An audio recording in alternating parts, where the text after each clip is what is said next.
Que Dieu vous bénisse, donc, chers parents, frères et sœurs, dans le Seigneur.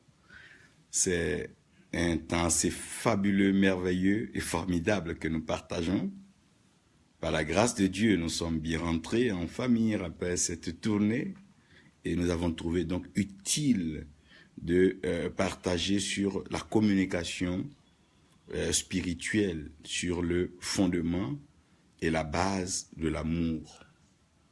L'amour a pour but donc de renforcer l'unité. Et donc, dans l'unité, nous devons comprendre donc les priorités, les fondements, les valeurs de l'amour. Qu'est-ce que l'amour? L'amour, c'est Dieu. L'amour, c'est la révélation. L'amour, c'est la vérité. L'amour se manifeste par la compréhension et la connaissance de la voix de Dieu. De plus en plus, nous sommes confrontés à des réalités et ces réalités ne finiront pas. Ce sont des réalités religieuses, des réalités de croyance, des réalités de compréhension et donc des réalités individuelles et personnelles. Mais le Dieu que nous louons, le Dieu que nous adorons, le Dieu que nous prions, le Dieu que nous célébrons, le Dieu pour lequel nous faisons monter le parfum de bonne odeur, est un Dieu amour, est le Dieu amour et est le Dieu de toute vie. Je vais bénir le Seigneur pour mon frère Guillaume Armand Yemitia, pour ce temps qu'on a passé à Abidjan.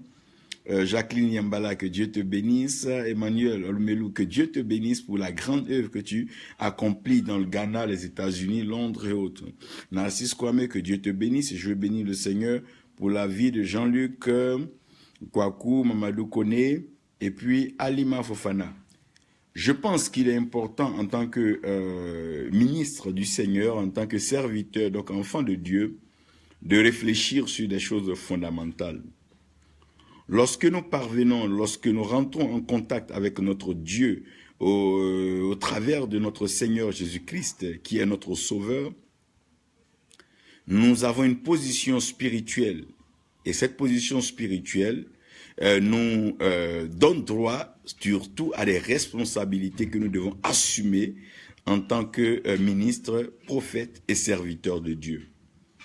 Et cette responsabilité, bien sûr, si elle est assurée avec tendresse, avec sérénité et avec sérieux, nous donne droit donc à ce qu'on appelle des privilèges.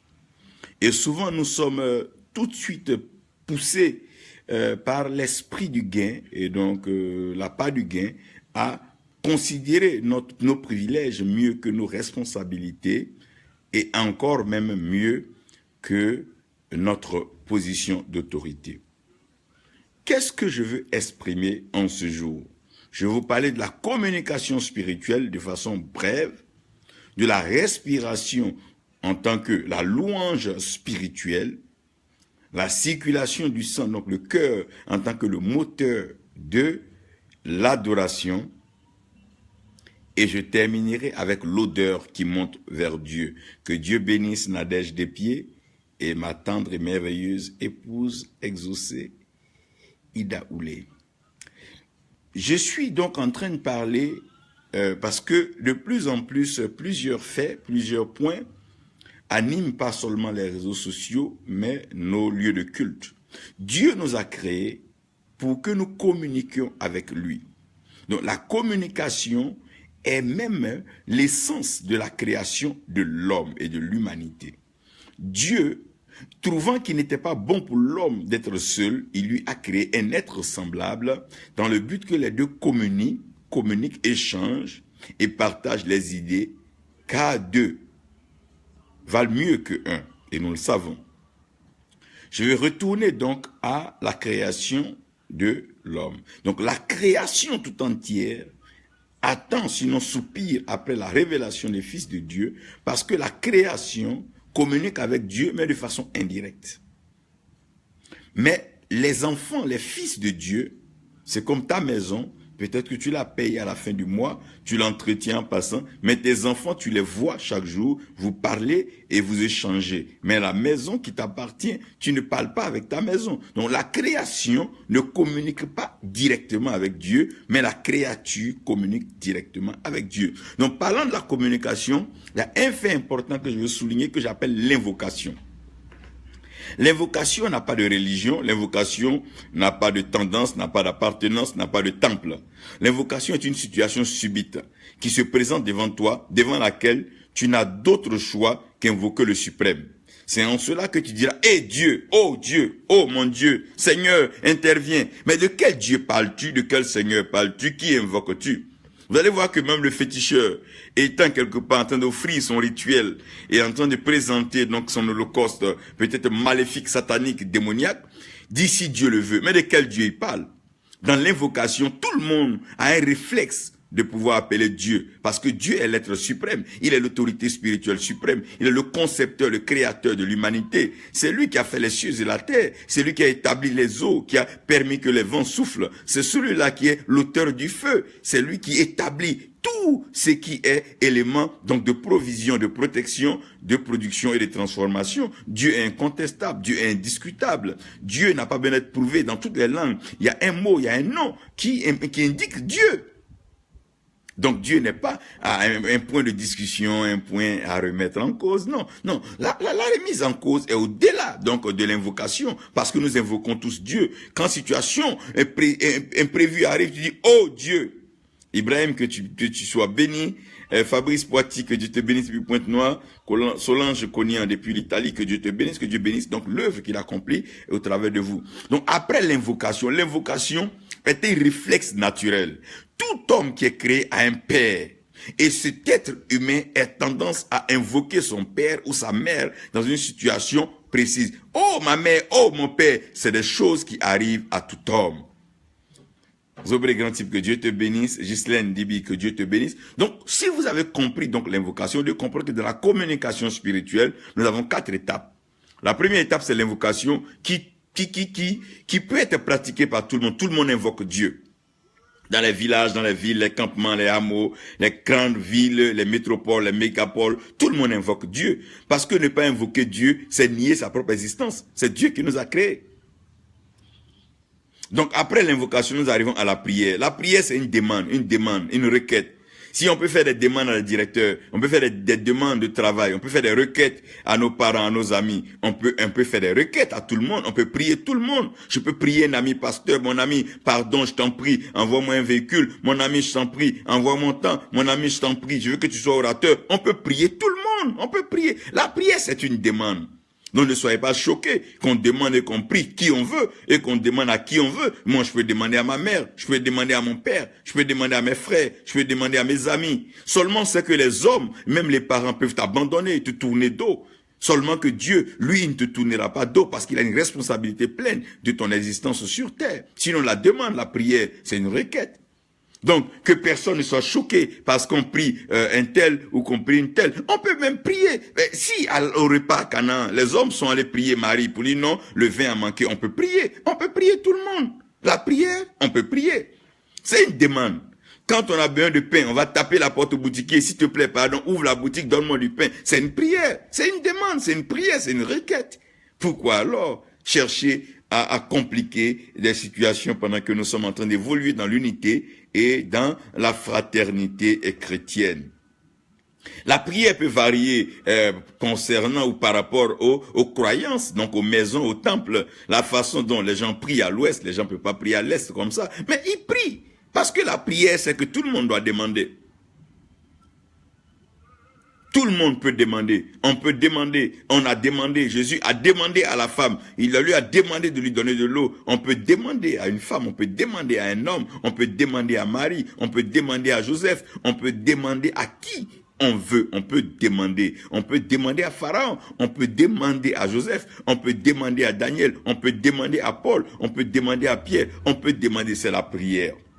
Donc, on peut me prier, homme de Dieu, prie pour moi. On peut prier un homme de Dieu, viens pour que ma mère soit guérie. C'est la prière. La prière, c'est la demande, c'est la requête. Que cela ne soit pas un point donc de conflit, de combat inutile.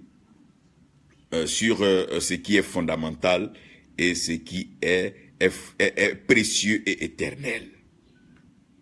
Donc, après la prière, nous arrivons à la consultation. Donc, dans la communication spirituelle, nous avons la consultation. Ben, dites-moi, si on peut consulter un ophtalmologue, on peut consulter un cardiologue, on peut consulter un médecin, on peut consulter un neurologue, si on peut consulter un pédiatre, on peut consulter les gynécologues, pourquoi ne pas consulter ceux qui ont une expérience dans un travail?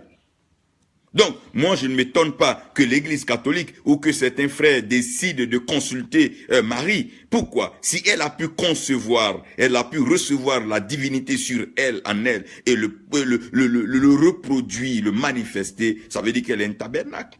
Elle est une femme à apprécier, à remercier, et même, je veux dire, à élever. Elle peut être consultée. On a des consultants, des gens qui ont fini de travailler, mais qu'on rappelle à cause de leur expertise, des personnes qui ont su gérer. Combien de femmes resteraient à une croix à voir leur enfant mourir? On peut la consulter. Oui, il y a des consultants, même au football, il y a des personnes qui ont joué et il y a des années, nous ne l'avons pas connu, mais aujourd'hui, ce sont des consultants sportifs. Nous les consultons. Consulter veut dire quoi? S'acquérir des réalités en interrogeant le passé. Parce que Christ est le même hier, aujourd'hui et éternellement. Nous sommes une génération neuve. Nous sommes jeunes. Nous ne pouvons pas tout de suite balayer le passé de peur de ne pas entrer dans l'avenir. Nous avons besoin des anciens. Nous avons besoin donc de ceux qui ont connu les moments. Marie l'a vu tout petit. Elle a été avec lui. Elle lui a même donné à téter et tout ça. Donc pourquoi ne pas la consulter? On peut bien la consulter, lui demander qui est ton fils.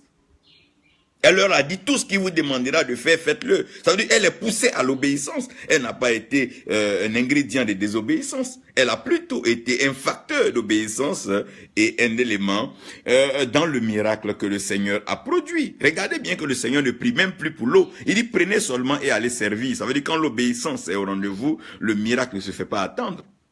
Donc, après la consultation, permettez-moi de vous dire ici, on invoque Dieu. Oui, on invoque Dieu. Mais on peut prier tout le monde. Tu peux prier, tu peux demander à ta femme, chérie, fais-moi un bon repas, c'est une prière, c'est une requête. On peut consulter tout le monde, consulte par rapport à l'expertise, par rapport à l'expérience, par rapport à la connaissance, par rapport à la science. On peut consulter, c'est pour ça aujourd'hui un pasteur peut avoir un avocat, il peut avoir un économiste, un financier, un DAF et tout. C'est une organisation. Il faut pas rêver. Il faut pas rêver.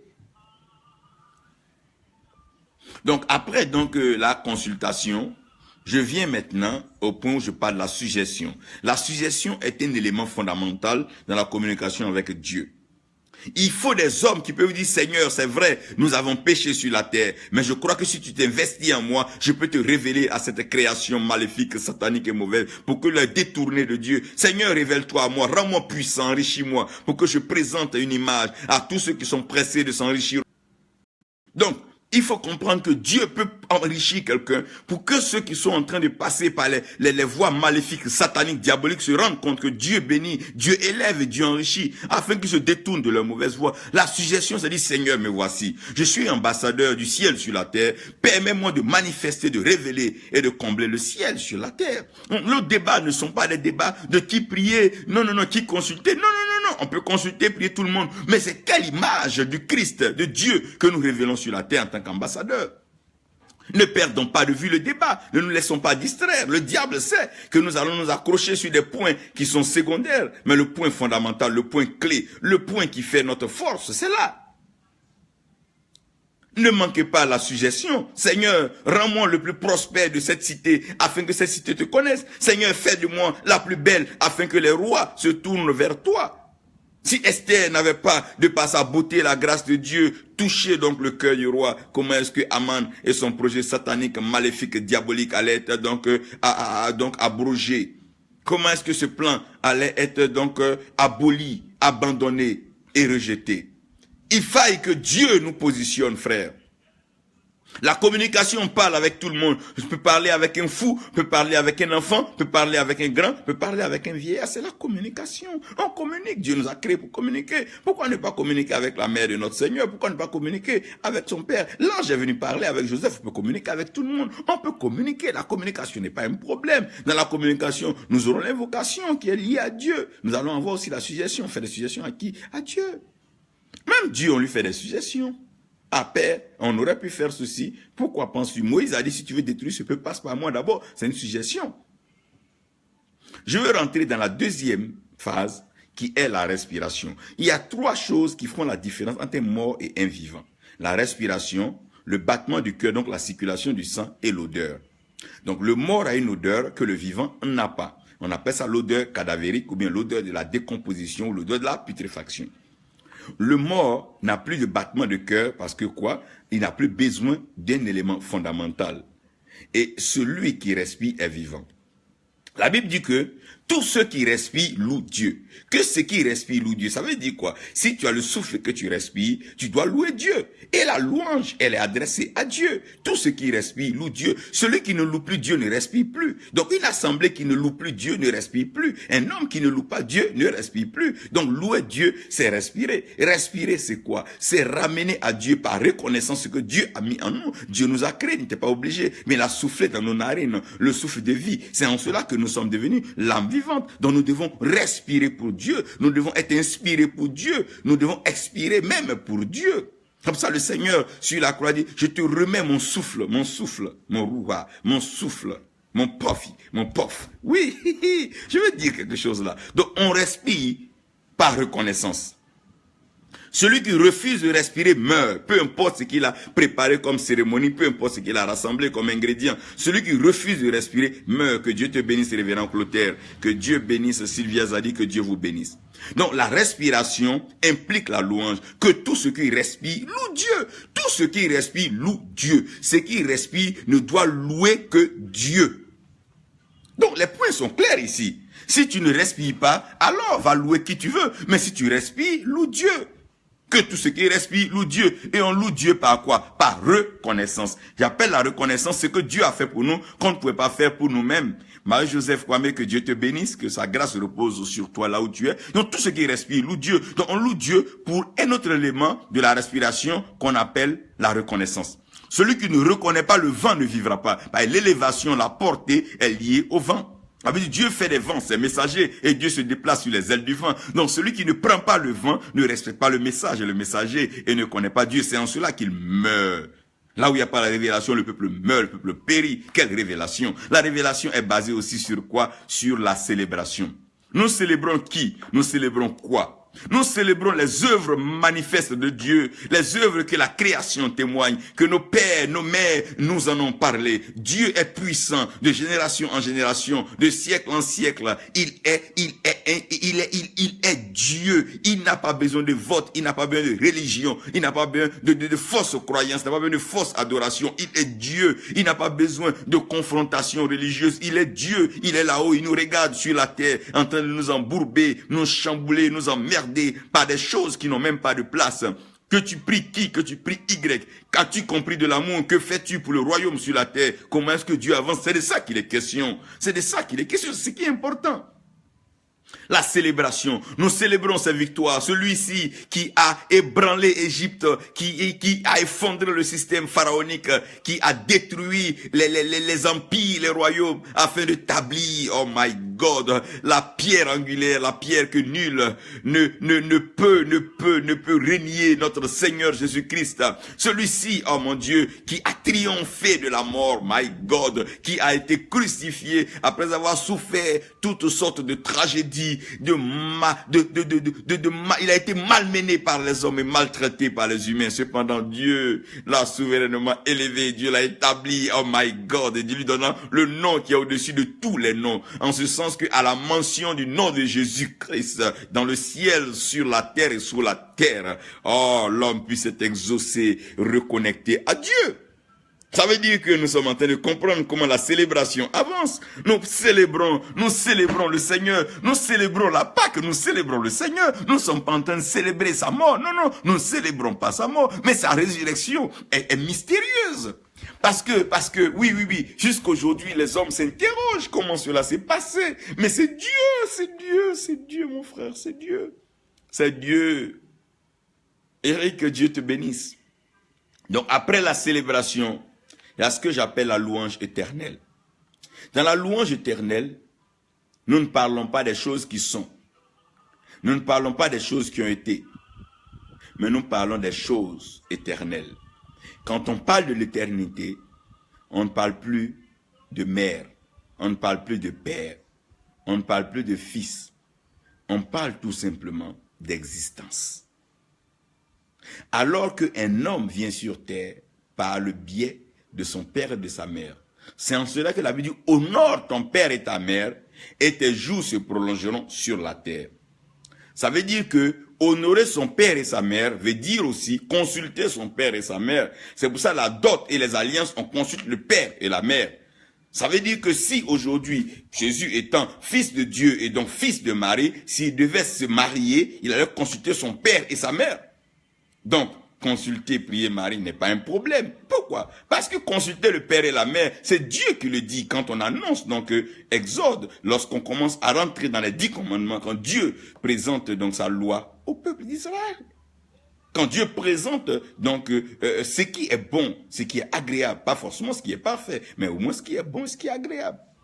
Il est bien qu'un fils honore sa mère, il est bien qu'un fils honore son père, il est bien qu'un fils consulte son père qui consulte sa mère. Même souvent nous sommes chrétiens, nous avons des parents qui ne sont pas chrétiens, mais pour les activités au village, pour les constructions, on consulte nos oncles, nos tantes, qui ne sont pas forcément chrétiens et chrétiennes. Voilà, n'en faisons pas un gros problème. Mais la louange éternelle, c'est pour celui-là qui ne meurt jamais, qui était hier, aujourd'hui et éternellement. La Bible ne parle de personne d'autre en termes d'éternité comme elle parle de Jésus-Christ. C'est lui qui était, qui est et qui sera toujours. Donc la louange éternelle, c'est cette louange qui est due à l'agneau. L'agneau qui a été immolé, le Fils unique du Dieu vivant. Celui-là qui est le centre de l'univers. Celui-là qui est le marqueur de temps. On parle des années avant Jésus-Christ, des années après Jésus-Christ. C'est celui-là qui est révélé. C'est celui-là qui porte en lui la plénitude de la divinité, qui a la révélation, la plénitude de la pensée du roi, du souffle de Dieu. Mon Dieu,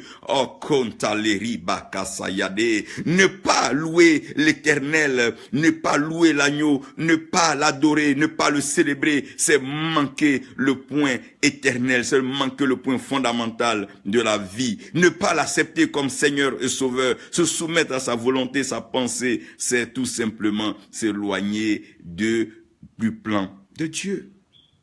La louange éternelle, c'est la louange à l'agneau. Tout ce qui respire loue, tout ce qui respire loue Dieu. Et Dieu s'est manifesté dans la suggestion du plan de la destruction des œuvres du diable. Il dit, voici le Fils de l'homme, le Fils de Dieu est apparu afin de détruire les œuvres du diable. Le Fils de Dieu, c'est Jésus-Christ. C'est de ça qu'il est question. C'est cette louange éternelle. Je ne parle pas de la louange de 1 heure dans nos églises. On peut louer tout le monde. On peut même louer le pasteur. On peut louer les programmes. Oui, on peut louer. Mais je parle d'une louange éternelle. Cette louange qui ne prend pas de fin, qui est constamment liée à notre respiration et à nos battements de cœur. Celui-ci qui a épongé, qui a épuré, qui a lavé notre sang. Oh mon Dieu, nos sangs pécheurs et qui a fait de nous des sangs saints, approuvés, appréciés, reçus par Dieu. C'est celui-là qui mérite la louange éternelle. Nous pouvons consulter un ophtalmologue, mais le jour que nous deviendrons aveugles, nous allons louer l'agneau, car c'est lui qui a la capacité de nous redonner la vue. Bartimée dans ses cris, c'est pas parce qu'il connaissait pas les ophtalmologues, il ne connaissait pas les médecins, mais il savait que la louange éternelle, la louange éternelle, frère. Je ne vais pas te parler de la louange éternelle, ça fera partie d'un point que je vais développer personnellement quand je parle de la louange éternelle.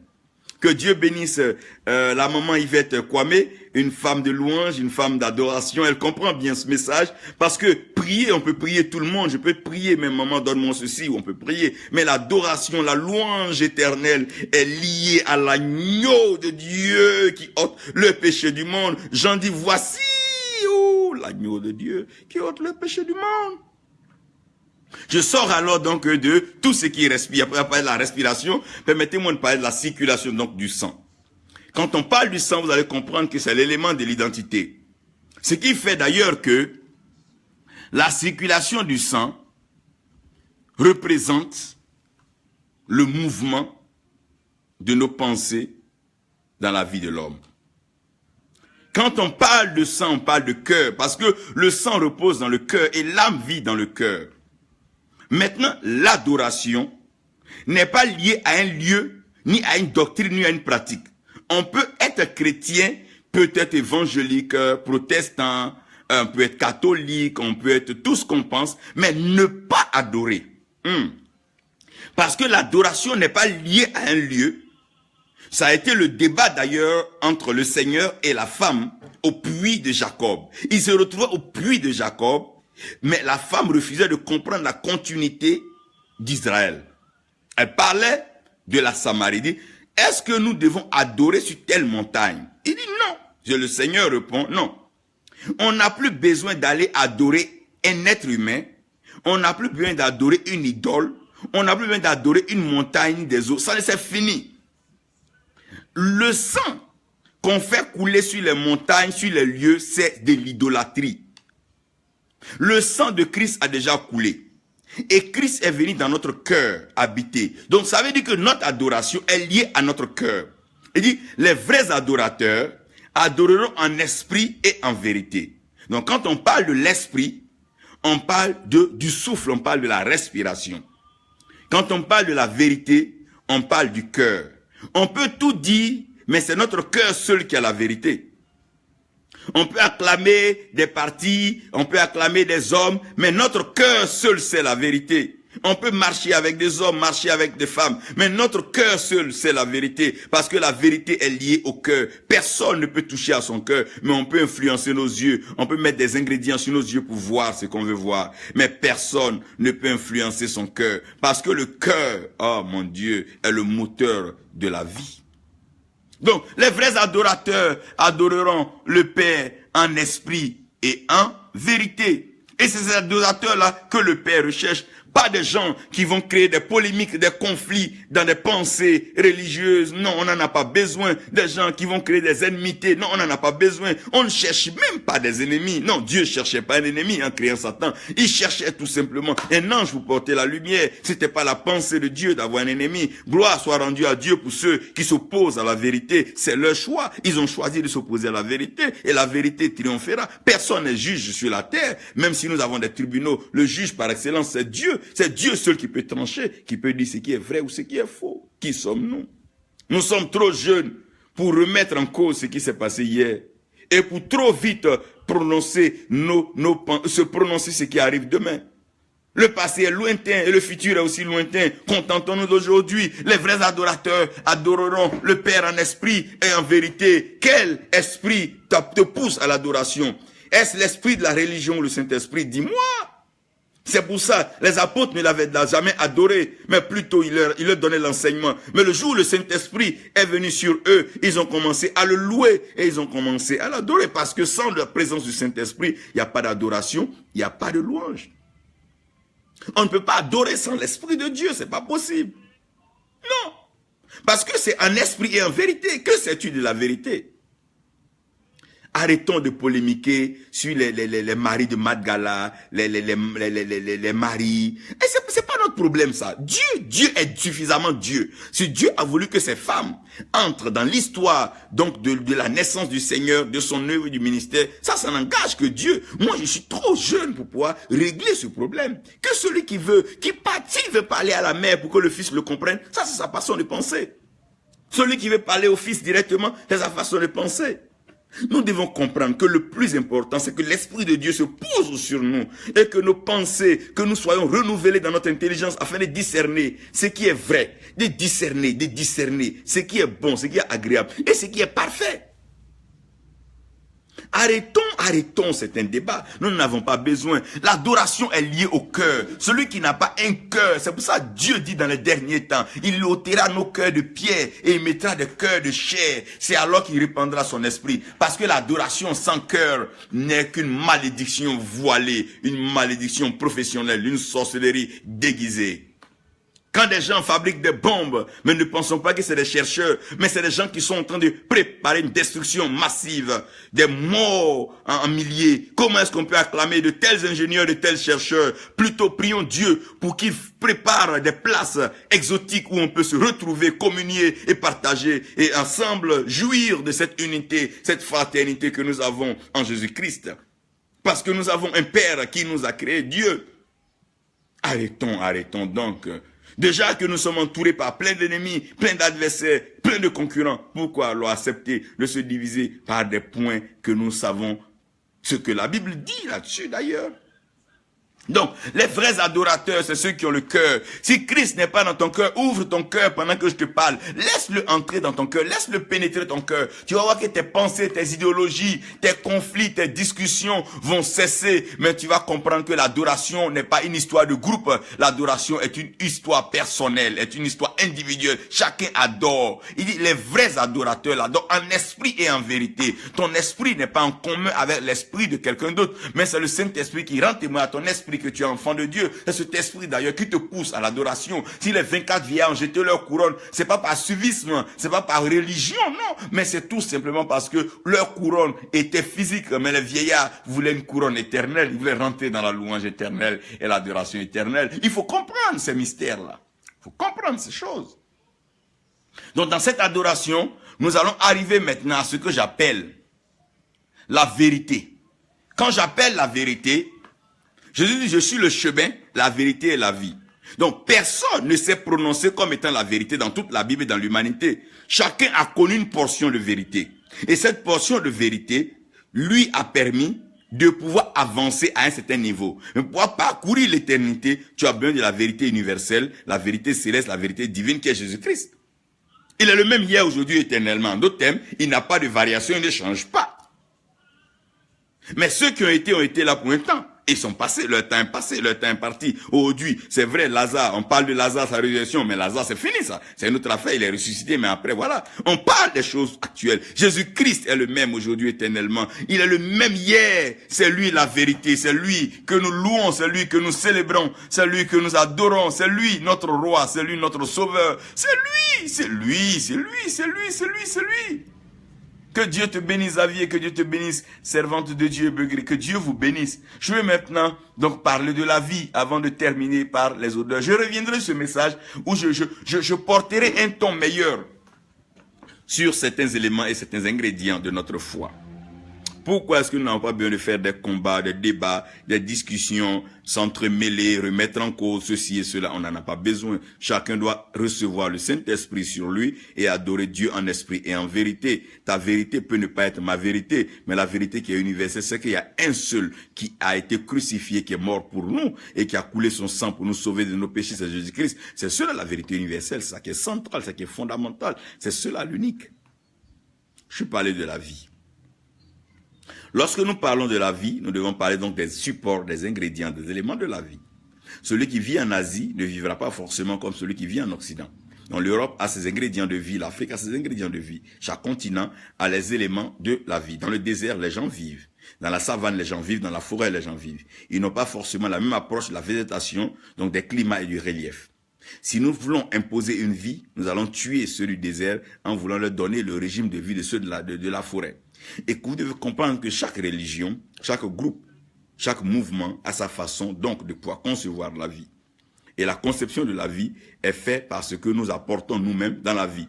La vie nous est donnée, mais nous aussi nous donnons à la vie. Nous sommes aussi des créateurs. Chacun peut inventer des fauteuils, des chaises, des avions. Tout ce que nous avons apporté n'est pas mauvais. Avant, nos parents, nos messagers se déplaçaient sur les ailes du vent. C'est vrai, les sorciers se déplaçaient sur les balais. Aujourd'hui, nous nous déplaçons par avion, par voiture. Est-ce parce que nous montons dans l'avion que nous donnons l'adoration à celui qui a créé l'avion? Est-ce parce que nous avons des belles voitures que nous adorons Mercedes et que nous adorons, par exemple, Toyota, que nous adorons, General Motors? Non. nous servons, nous avons besoin des voitures, nous avons besoin des avions, nous avons besoin des bateaux, nous ne les adorons pas, nous en avons besoin. Le besoin n'est pas l'adoration. Le besoin fait partie de la vie. La vie, Dieu fait face à nos besoins en passant par des hommes, en passant par des femmes, en passant par ceux qu'il a voulu. Il a plu à Dieu de s'adresser donc à Marie pour dire qu'elle a trouvé grâce entre toutes les femmes et que le fruit de ses entrailles est béni. C'est Dieu qui l'a dit, c'est Dieu qui le veut. Si Dieu veut la célébrer, Dieu veut l'honorer, que Dieu veut l'élever, que Dieu veut la bénir, que la gloire revienne à notre Dieu. Et ce n'est pas à nous d'en parler, ça c'est Dieu. Dieu élève qui il veut. Il est David et l'homme selon son cœur. Mais quand on regarde la Bible, David est en train de gaffer à tout bout de champ. Mais ça c'est Dieu. Laissons Dieu s'adresser à qui il veut. Laissons Dieu parler. Il est Dieu, il est suprême. Il n'a pas besoin d'être conseillé, il n'a pas besoin d'être voté, il n'a pas besoin d'élection. Dieu règne éternellement. Dieu règne dans les cieux. Et il accomplit ses œuvres sur la terre. Il est l'autorité spirituelle suprême. La vie se conçoit. Tu ne peux pas demander à un aigle d'apprécier les airs comme le lion. Le lion ne connaît même pas les airs. Donc, chaque vie, l'aigle aime le vent. L'aigle a besoin du vent, mais le lion en a peu besoin. Le lion a besoin de ses fixations. Le lion a besoin de pouvoir prendre ses pas sur la terre pour pouvoir donc conduire sa chasse. C'est de ça qu'il est question. Ne demandez pas alors aux religions de faire les mêmes choses. Chaque religion a son milieu naturel. Chaque religion a sa façon de penser. Ceux qui veulent se faire plaisir à des grottes, qui veulent se faire plaisir à des marigots, à des rivières, mais qu'ils le fassent. Ça, qu'ils le fassent. Tu ne peux pas imposer la religion. Tu ne peux pas imposer la croyance. Seulement, tu peux leur montrer la vérité. La vérité, elle est dans la Bible. Personne ne peut la renier. Personne ne peut la nier. Non. Même quand Judas était en train de le trahir, c'est pas parce que Judas ne savait pas qu'il était le Seigneur. La preuve, il est revenu après jeter dans le temple ce qui revenait. Ce qui est à Dieu reviendra à Dieu et ce qui est à César reviendra à César. Il dit donnez à César ce qui est à César. Si on peut donner ce qui est à César, pourquoi ne pas donner à autrui ce qui leur revient? Donnez à vos mères, donnez à vos pères, donnez à vos frères ce qui leur revient. Donnez-leur, donnez à vos amis ce qui leur revient. La vie, c'est ça. Reconnaître qu'un arbre peut soigner, c'est pas que l'arbre prend la place de Dieu. Reconnaître qu'une racine peut aider à quelqu'un à pouvoir digérer, perdre du poids. Ça ne veut pas dire que la racine devient Dieu. Non, non, non. Reconnaissez ce que la vie vous apporte. Parce que la vie a été conçue par Dieu pour vous être utile. Comment vivre? Vivre en fonction de ses convictions. Surtout. Ce qui est ma conviction est ma conviction. Je ne tronquerai pas ma conviction. Je ne vais pas vendre et brader ma conviction. Mais ma conviction n'est pas la conviction de mon frère ni la conviction de ma sœur. Ma conviction n'est pas la conviction d'une autre église, d'une religion. Non. Même dans les églises, elles n'ont pas les mêmes façons de pouvoir présenter leur sainte scène, présenter leurs homélies, présenter leurs cantiques, présenter leurs louanges. Les ordres de culte ne sont pas les mêmes. Donc allons-y, allons voir quelque chose. Allons voir ailleurs. Allons voir ailleurs, allons voir ailleurs. Allons voir le meilleur. Ne nous fouvoyons pas. Non, non, non. On rentre dans la phase de la sagesse, de la maturité, de la compréhension, où on fait plus de conflits inutiles, de combats inutiles. J'expliquais à un ami musulman, tu es libre de faire ce que tu veux, je suis libre de faire ce que je veux, mais un jour, chacun de nous tirera des leçons de ce qu'il fait. Pourquoi? Parce que Dieu nous a créés libres. La Bible dit, là où il y a l'esprit, il y a la liberté. Pourquoi vouloir empêcher quelqu'un d'adorer ce qu'il veut adorer? Laisse-le! Laissez-les! Laissez-les. Mais l'esprit, ah mon Dieu, va nous conduire dans la vérité. Il dit, le Seigneur vous conduira dans toute la vérité. Là où il y a l'esprit, il y a la liberté. Donc dans la liberté aussi, il y a la vérité. La vérité, c'est ce qui empêche la liberté de devenir libertinage et sorcellerie. Oui. La vie est mystérieuse. Maintenant, la vie a une odeur. Je vais terminer par l'odeur qui monte vers Dieu. Excusez-moi, c'est un enseignement que je partage. Et après ça, je vais le prêcher pour que vous compreniez mieux. Donc, l'odeur qui monte vers Dieu, vous allez voir que le vivant a une odeur. Donc, chaque parfum que nous mettons a une odeur. Mais le mort a une odeur. Donc, tout ce qui est mort sent. Donc, quand Jésus arrive, Isaac Bambi, que Dieu te bénisse, Renzadeh, que Dieu te bénisse les États-Unis. Je suis en train de parler maintenant de l'odeur. Papa Séblé Philippe, apôtre des nations, père fondateur, bâtisseur dans l'église Réveil, que Dieu te bénisse. Je suis honoré de voir suivre cette portion. Je suis maintenant en train de parler de l'odeur. Donc l'adoration et la louange monteront maintenant comme un parfum de bonne odeur vers Dieu. C'est là maintenant qu'on va trier le parfum. On peut faire ce qu'on veut, mais Dieu a un barème, Dieu a un standard. que personne ne peut voiler, que personne ne peut changer, tronquer. Non, la vérité ne se négocie pas. On l'accepte ou on la refuse, mais toujours est-il qu'elle est la vérité. Goulé Deo Modeste, que Dieu te bénisse, homme de Dieu. Merci pour ce temps formidable, cette visite à Yamsoko où j'étais. Je suis en train de parler maintenant de l'odeur qui monte vers Dieu. En d'autres termes, aucune statue ne peut monter au ciel. On ne peut pas lever une statue qui va aller au ciel. On ne peut pas lancer un temple qui va arriver au ciel. On ne peut pas lancer même la chair qui va arriver au ciel. Rien de ce qui est sur la terre ne peut monter au ciel par la force des hommes. Tu ne peux pas forcer ta religion, forcer ta croyance. Non. Tu peux aller voir un boutiquier qui peut te servir mieux. Mais ça ne veut pas dire que ce boutiquier va te rendre éternel. Attention. Quelqu'un est libre d'aller à une grotte et avoir un mari, on peut. Mais les gens vont même au marigot pour avoir des enfants. Les gens vont partout. Donc ça n'a pas de problème. Le débat n'est pas là. Si quelqu'un pense que c'est en priant devant une grotte, toi qu'il est béni, qu'il prie. Mais je suis en train de parler du parfum de bonne odeur. Le parfum, d'odeur agréable qui montera vers Dieu. Jésus se trouvant dans cette situation, à cette fête, à cette célébration, à cette réjouissance, une femme vint et versa sur ses pieds un parfum de bonne odeur. Elle répandit le parfum sur lui. Il dit, partout on prêchera l'évangile, on mentionnera donc le nom de cette femme. Là, il parle d'une femme précise. Donc cette femme, vous allez l'adorer alors. Parce qu'il dit partout on prêchera, on parlera d'elle. Voyez, le problème de l'adoration et de la louange, c'est des choses qui sont liées à la respiration et au cœur. Même si tu vas aux toilettes, tu vas respirer l'odeur de toilette, tu n'as pas le choix. C'est là où tu es que tu respires. Mais le cœur peut s'évader. Tu peux être en Asie et aimer une femme en Amérique, ou aimer un penseur en Amérique, aimer un penseur en Europe. Ça, c'est le cœur. C'est la mobilité du cœur. C'est pour ça que le sang circule. Le sang n'est pas stable. Le parfum, l'odeur qui monte vers Dieu. Quand Jésus arrive, on dit Lazare sent. Mais c'est les mêmes femmes, c'est la femme qui lui a donné le bon parfum, qui dit il sent déjà. Donc, moi je t'ai donné un bon parfum, pourquoi à ton tour tu veux me laisser une odeur nauséabonde? Non, pas bien. Il dit Lazare sort, mais quand Lazare est sorti, personne ne l'a parfumé, on l'a délié, personne n'a ressenti l'odeur mauvaise. Pourquoi? Parce que tout ce que nous faisons doit monter vers Dieu comme étant une odeur agréable. L'odeur qui monte vers Dieu. Premièrement, je veux parler du parfum.